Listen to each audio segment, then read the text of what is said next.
Donc, dossier d'enquête en 10 minutes exactement avec Akoumba Diallo. Je vous l'annonçais, l'homme politique Aboubacar Sylla, leader du parti UFC plutôt, a été condamné en 2022 par le tribunal de première instance de Dixine au paiement d'environ 5 milliards de francs guinéens. Adam Dia, né à Aïchatal, une condamnation assortie d'un commandement de payer en date du 11 janvier 2022 que nous avons pu consulter auprès d'une source concernée. En effet, cette somme représente le principal et les dommages-intérêts ainsi que les intérêts légaux moratoires de 97 à nos jours. L'exécution de cette condamnation qui est relative, il faut le rappeler, à la jouissance non effective d'une parcelle située à Kaporo devrait conduire entre autres à la saisine des biens d'Aboubacar Sylla, dont ses écoles situées dans la capitale guinéenne. Mais l'ancien porte-parole du gouvernement sous Alpha Condé a introduit un appel contre cette condamnation, un appel qui sera examiné après-demain, jeudi 4 mai, devant la cour d'appel de Conakry à Akoumba Diallo.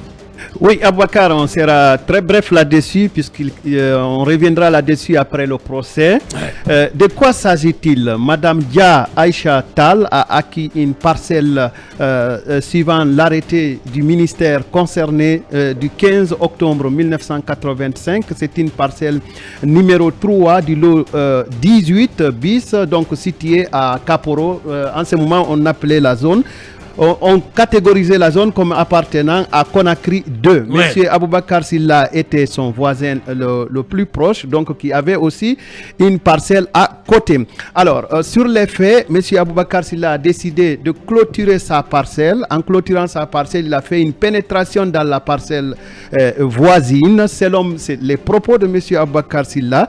Une action que j'ai reconnue devant son mari et j'ai décidé de reprendre la cour pour libérer la partie sur laquelle ma cour est passée.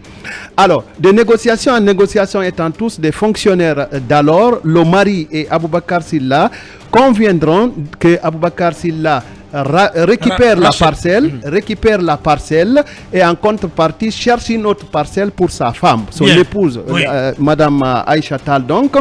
C'est ainsi qu'Aboubacar Sylla présentera une parcelle dans une famille Souma à Madame Aïcha Tal et décidera que désormais cette parcelle revient en contrepartie de la parcelle qu'elle occupait avant. Alors, qu'est-ce qui se passe? Ils vont devant un notaire, ils matérialisent le transfert de la parcelle, sauf que par un acte notarié, sauf que la famille des Dia n'a pas tous les documents sur la parcelle. Et la famille Dia constate qu'une famille de Souma, un certain Demba Souma, a occupé la parcelle que M. Aboubacar Sylla a attribuée à la famille au titre de la compensation sur la parcelle qui a été déjà occupée. Alors, question, Madame Aïcha Tal, n'arrivant plus à jouir de cet acte de permutation, revient vers M. Aboubacar Sylla pour lui demander sa parcelle. Et Aboubacar Sylla estime, selon ses propos, qu'à partir du moment où il y a un acte notarié, je n'avais plus rien à faire pour la récupération de cette parcelle. Fin de citation. C'est ainsi que Madame Aïcha Tal saisira la justice en 1997 et la justice va condamner en première instance, parce qu'il s'agissait en ce moment de justice de paix, va condamner M. Aboubacar Sylla au remboursement de la parcelle. De retard en retard, finalement, la justice sera saisie à nouveau. La justice va encore confirmer la condamnation de M. Aboubacar Sylla et d'ailleurs estimera aux alentours de 5 milliards de francs guinéens désormais en principal et en dommages et intérêts. C'est que M. Aboubacar Sylla devra payer à Madame Dia Aïcha Tal.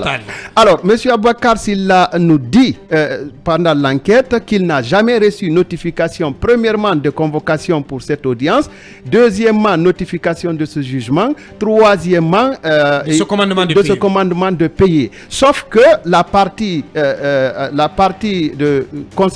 sauf que Madame Aïcha Tal dispose des actes à la fois d'huissier sur lesquels soit des collaborateurs présumés de M. Aboubacar Sylla ont déchargé et où M. Aboubacar Sylla aurait, selon en tout cas ces actes d'huissier là, refusé de prendre les grosses servies. Sauf que la famille de Madame Aïcha Tal dispose également un chèque sans provision qu'elle aurait reçu de service de M. Aboubacar Sylla. À la question de savoir est-ce que vous avez émis un chèque sans provision en faveur de M. Aboubacar Sylla répond: j'ai beaucoup de sociétés, des sociétés dans lesquelles il y a des mouvements de fonds.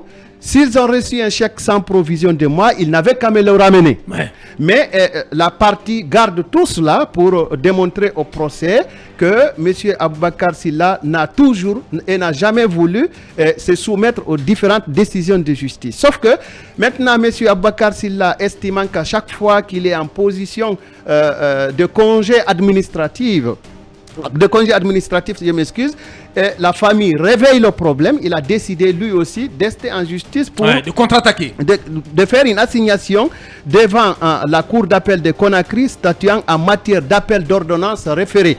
Donc il cherche désormais, selon ses propres propos, à faire réduire le montant parce que le jugement est déjà frappé d'une foreclosion et à faire réduire le montant pour que ce qu'il doit payer ne soit pas 5 milliards parce que il estime que 5 milliards c'est assez élevé. Ouais. Sauf que la partie adverse pense que M. Aboubacar Sylla a attendu qu'un de ses amis ou en tout cas quelqu'un avec lequel il a des liens vienne comme président de la cour d'appel pour agir, les assigner devant la cour d'appel, et nous n'avons pas pu joindre le président de la cour d'appel parce que nous estimions qu'il n'allait même pas nous répondre pour savoir s'il était ami à monsieur Aboubacar Sylla.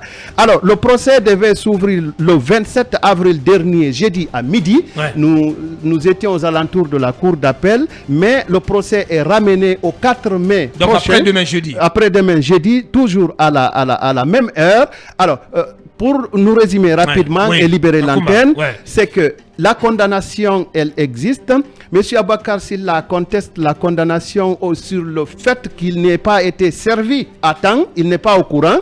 La partie adverse sort toutes les assignations et les communications des huissiers pour dire que M. Aboubacar Sylla et ses proches sont au courant de la décision.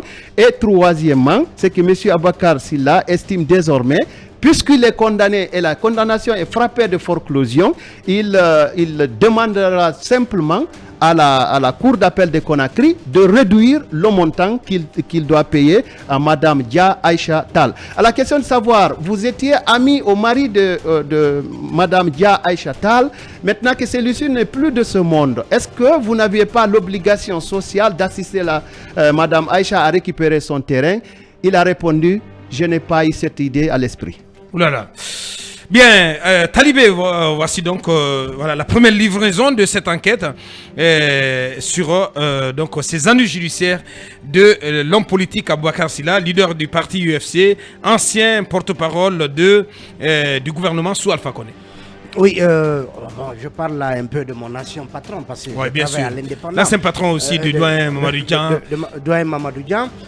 Toujours est-il qu'aujourd'hui, c'est un peu les actes dont dispose madame en termes d'information en direction de Aboubacar Sylla, en tout cas les décisions selon la dame, les décisions prises contre M. Aboubacar Sylla lui sont effectivement parvenues et il en est parfaitement informé donc de cette condamnation.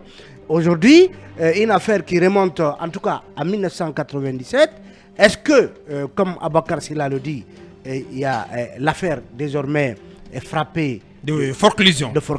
Est-ce que ça c'est réel? Mais toujours est-il que on a l'impression que si M. Aboubacar Sylla demande que ce montant soit réduit, il reconnaît en tout cas implicitement devoir une parcelle à cette femme. Et lorsque on notarie un acte de cession d'une parcelle à quelqu'un, et finalement cette parcelle même, la propriété de cette parcelle est contestée, et ça ramène un peu Aboubacar à tous ces problèmes que nous avons, de parcelles appartenant à plusieurs personnes, revendiquées par plusieurs personnes, de parcelles vendues à plusieurs personnes, et tout ça, ça pose la problématique justement des questions domaniales dans ce pays. On va attendre de savoir le traitement que la Cour d'appel va réserver à ce dossier. Toujours est-il que, voilà, si la dame dit détenir les preuves que M. Abakar Silla était bel et bien informé et qu'il aurait même émis un chèque sans provision, tout cela rend quand même la dame forte de cette documentation. Bien. On verra bien de ce qu'il va en résulter. Bien, bien. Et on va continuer de suivre de très près ce dossier concernant donc l'homme politique Aboubacar Silla, précédemment donc porte-parole du gouvernement sous Alpha Condé. La suite et la fin.